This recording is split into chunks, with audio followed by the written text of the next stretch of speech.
I sometimes wonder how much deep history we just walk past every single day without even realizing it.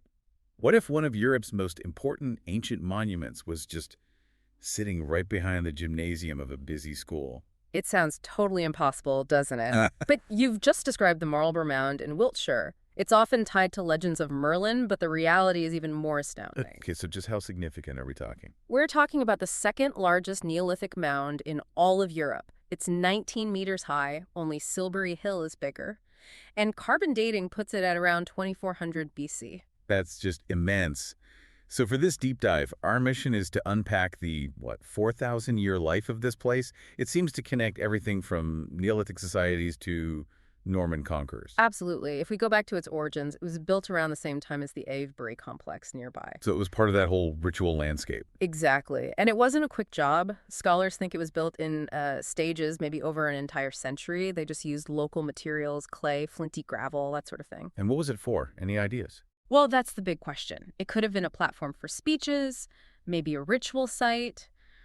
Some even think it had to do with venerating the River Kennet, which is right there. So you have this huge ancient ritual site. Hmm. Then the Norman conquest happens in 1067. I mean, they didn't just flatten it. No, quite the opposite. They saw it and thought, perfect. They used it as a military base. So they deliberately repurposed a sacred monument. It was entirely strategic. They built a castle right on top of it, turning it into the big earthen mound for their fortress. It was a huge statement of power. And then the story gets even stranger. It goes from a royal stronghold to, a garden? Yes, that's the next chapter. Fast forward to the 18th century, and it becomes this very fashionable garden feature for a stately home. I love that. So what did they do to it?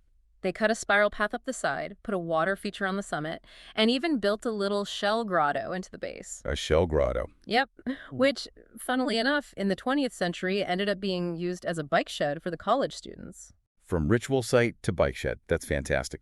But, when a monument has that many lives, keeping it from falling apart must be a huge challenge. Oh, it's a constant concern, especially with ancient earthworks. I mean, managing a 4,000-year-old structure, Hmm. you have to gather and sort through so much complex data.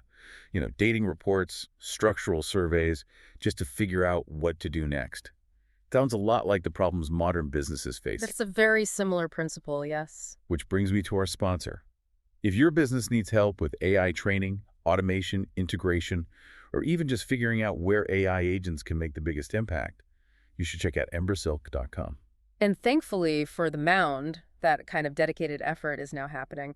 The Marlborough Mound Trust, founded in 2000, has been driving some serious restoration work. What have they been doing? They got approval to demolish some 20th century buildings, workshops, toilets, things like that were literally cutting into the west side of the mound. And that clearance is key, right? Yeah. It creates a huge opportunity for archaeologists. A massive one.